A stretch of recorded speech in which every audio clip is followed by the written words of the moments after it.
আসসালামু আলাইকুম, সবাই কেমন আছেন? আশা করি ভালো আছেন। তো আমিও আল্লাহর রহমতে আপনাদের দোয়া ও ভালোবাসায় অনেক ভালো আছি।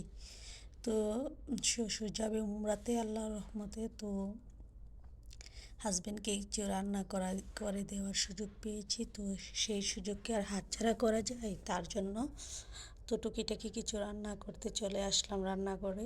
মানুষ আসলে অভ্যাসের দাস। তো যখন যে পরিস্থিতি সামলানো আমাদের মহিলাদের একটা অভ্যাস হয়ে গেছে। তো প্রথমে আসলে কিছুই রান্না করতে পারতাম না, রোস্ট তো দূরের কথা, বিয়ের পরও আমি কিছু রান্না করতে পারতাম না।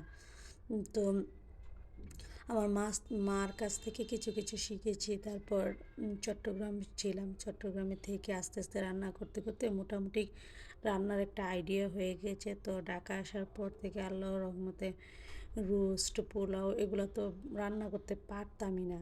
রোস্ট পোলাও, মুরগি পোলাও, বিরিয়ানি এগুলা সব কিছু ঢাকায় এসে আস্তে আস্তে সব কিছু শিখে গেছি। যেহেতু দিন দিন বয়সও বাড়ছে, অভিজ্ঞতাও বাড়ছে, তারপর সব কিছুর প্রতি একটা আন্দাজ পরিমাণ এগুলো সব কিছু হয়ে গেছে। তো এখন সব ধরনের পরিস্থিতি সামলানোর অভ্যেস হয়ে গেছে। আর হাজবেন্ড যেহেতু সাথে থাকে না, তো সব কিছুই করতে হয় নিজেরই। তো নিজে নিজে করতে করতে করতে করতে এক সময় দেখা যায় সব কিছুর অভ্যাস হয়ে গেছে। তো আমি এখানে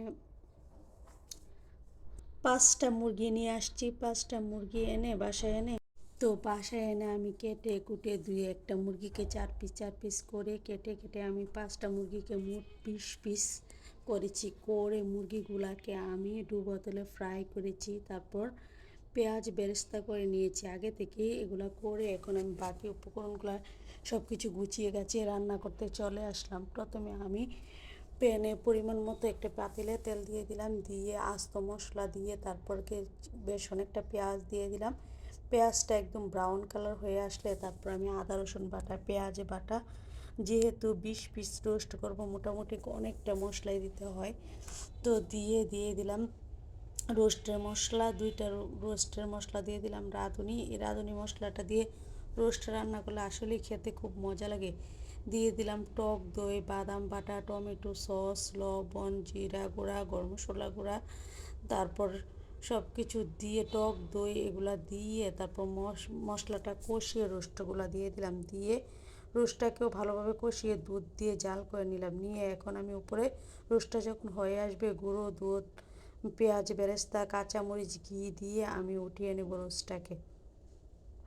রোস্টটা ভাজার সময় আমি অনেকটা ঘি দিয়েছি যেন খুব ফ্লেভারফুল হয়। আর দেখতে দেখুন কতটা সুন্দর হয়েছে। তো আমার ভিডিও ভালো লাগলে লাইক কমেন্ট শেয়ার দিয়ে পাশে থাকবেন, আমার জন্য দোয়া করবেন। আল্লাহ হাফেজ, আসসালামু আলাইকুম।